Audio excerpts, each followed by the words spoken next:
It's still Rubbin Minds, and throughout the show, as you all know, today is Democracy Day. We have been reviewing the Buhari-led administration, and we've had panelists score the president in the different areas. But now we're moving to Children's Day, which happened a couple of days here in Nigeria. We celebrated children. But beyond the festivities, the fun, the food, the merriment, there are still a lot of issues that need to be tackled in the area of childcare in Nigeria. And to discuss with me on Rubbin Minds, I have the Speaker, Lagos State Children's Parliament, Daniel Toby Benjamin. Welcome. And I also have Folawe Omikule, CEO of Teach for Nigeria. Welcome to Rubbin Minds. Thank you very much. So Children's Day, let's start. How did you spend the day? Oh, I was at an event. Lagos State government organizes Children's Day celebration every year. It's held at the police college.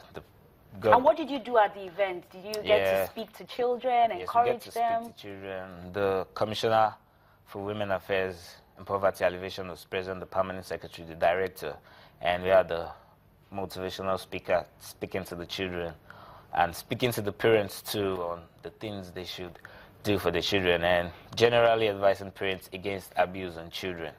So very, focused on the protection of the children's rights. Yeah, yes. Okay. What about you, Folawe? How did you spend Children's Day? Children's Day for me was basically spent at work, and what I do really is focused on children, and it's focused on ensuring that children have equitable education, especially all Nigerian children. So it was me at work putting all the documents together towards getting this done. Okay. So nothing special. Nothing special, Yes. but let's not forget that the government has a role to play in the area of children. I mean, we always say that children are the future. Yes. So do you think this government is doing enough in the area of healthcare? Do you think our children have as much health care? I mean, we have high rates of maternal mortality, infant mortality, and child mortality under 5. Well, basically, in Lagos State, I can say for sure because I'm Speaker of Lagos State Children's Parliament, and Lagos State government is, I'll give them an 8 over 10 on children health care because there are special wards in lawsuits in every Lagos State health facility. There's a child section for them, and they take care of the children very well. And in case of any abuse on any child and is reported in the Lagos State government, the first thing is the health of the child. The child is taken to health care to ensure the child is healthy and safe before any other actions are being taken. Okay, so the Nigerian child, beyond Lagos State, the average Nigerian child, what is the future of this Nigerian child now? Are the indices positive? Well, the indices are quite positive because I would say we're getting enlightened little by little. And on radio, I listen to radio a lot. So different programs on radio and different advertisements on enlightening people about children. So you think the children are getting enlightened, parents are getting enlightened about what they need to do for their children? Yes, the parents are getting enlightened about what they need to do for the children.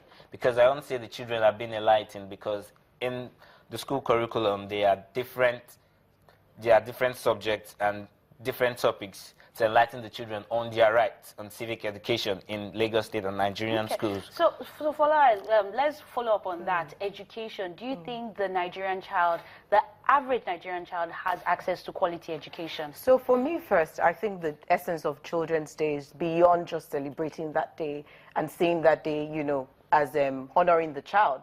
I think it's also a day whereby, we as adults need to take responsibility and identify, what it takes to protect the rights of children. I think also helping to promote, trying to identify and creating awareness around kids who are displaced, kids who, abused, discriminated. And, so I think beyond the festivities, I think Children's Day is also a day for us to create that awareness and also for us to adopt, take responsibility on, the responsibility to uphold children's rights. So, and with education, which is the area that I focus on and that I work, within, I've seen so much in the communities, and I do not think that the average Nigerian child is receiving quality education, especially when it comes to equitable education. So we have, privileged people who have got access to much more, better education, but you have, you know, kids who come from poor backgrounds, who are less privileged. Well, that's why this government said they were going to provide school meals so that these children will not use poverty as an excuse not to get that basic right to education, and they have provided free education as well. So I see that, you know, there are lots of initiatives, and the government is also trying, you know, to revamp the neglected education, because our educational system was neglected for a long time, and they're making lots of effort.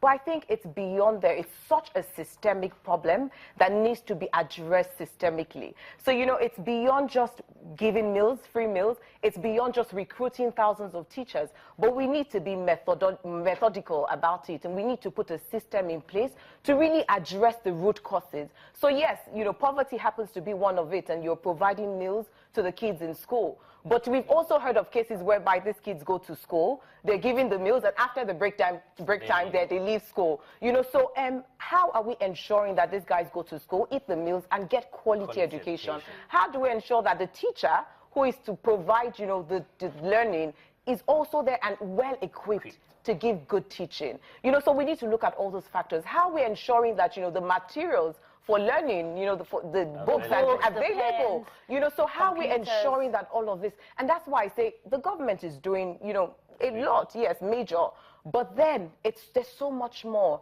And it's a systemic problem that needs to be addressed systemically. They said it's a village that raises the whole child. Do you think we as individuals, adults in the community, are doing enough to raise the Nigerian child? I would say yes, because in the area where I come from, even when you leave home and you're going somewhere, you don't behave anyhow because you are going to be reported to your parents by anybody who you don't even know. And when you get home, your parents start telling you this and being scolded, and you feel like, how did they get to know this? Because the people around. So you feel like the village does do the co-parenting. The co-parenting. So you're not just the child of your parents, but you're the child of the community. Yes. Okay. It's co-parenting, because the teacher is still a part of the community, and they go hand in hand to bring up the child in the way the child should go. And as she said too, they provide food, good, but you need to make the child understand the reason why you are educating the child.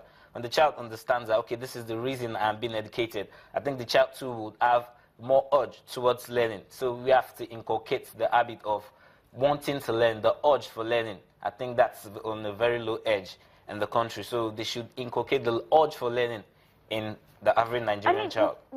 We've already discussed about what the government is doing, but we still have the we have cases of children, you know, engaging in labor. You have children hawking things on the street. You have children who are begging for food. I mean, what more can be done? I mean, yes, the government can do so much. Yes, the community can do so much. But this problem of having underage children in labor is still an issue.